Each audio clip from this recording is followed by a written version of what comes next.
thi này chú vang in vui tôi in đi sổ tuần trước rồi bài bút giáo chỉ để có thiên một sổ sạch có xe thiên lạc của trong trái nó bao thiên của tất mình không lại tu bây giờ thế nào hiện thì kun mình mong tận về gần mong qua rồi mình vẫn sẽ chơi hiện gần mong khác khóc về và Republic là bằng hiện gây thân chỉ cần chơi được lém đó nó lồng khóc về sau lúc cả vừa bị tên là tiền của bố để không khăn lắm đúng cha sống lý na cha sống lý na rồi chia rồi là tin nào tiêu ăn nghe là chịu đã nằm là vào cái chú sĩ cula real để cái chú phui cula sát lâu cái chú trần phui cula mi sống là cả tổ thì ta kinh ông rồi tu man tu suai o suai tu rulo tu ring fin kuro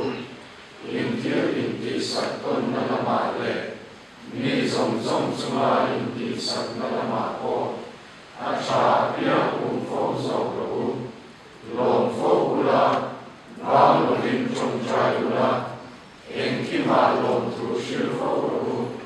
su nam ma ni lam tu a krista iswa chwa tian tu so isia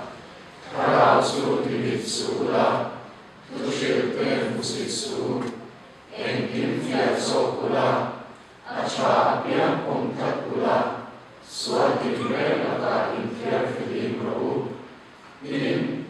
rem da patia ne swa in bumin ti tian ning cheu ro se in karaule in rilule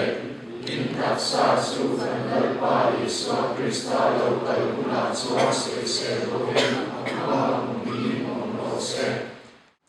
iram lo khen ok se kan dia kan chong cha ya ni ma se la pathian ram hi chu tiangin ke ma ni lo khen mu the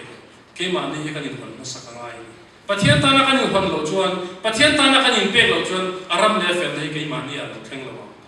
pathian ro win he ke ma ni i tar soi dum lo ti shela chu wang chuan in chhe mai takin chel takin tai ma takin poisen takin pathian ram hi bol u apana thu dire te kan za tan man ni so se amen badikan kan troi tu ta hun kan ta le to la lan nung kan thang na kan troi tu ro ti chuan in conference level number pakwa na kha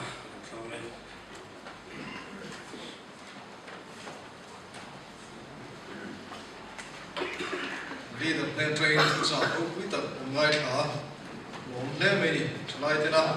một bộ tắt ngay thả ha dùng tung tay là ngay thả tu mấy đi login nhưng mà đi xuống thấy nó tết đổ thấy nó tết quê mùa sau đó là phép đi ha tay là sử dụng cần không tụ ta sẽ choáng em giá đi là ăn thổ qua trên sáng khung giật khung sống ra mà đi đang đầu buồn khá sáng nay sẽ đi sống bị anh cho nên đi có bà là hiền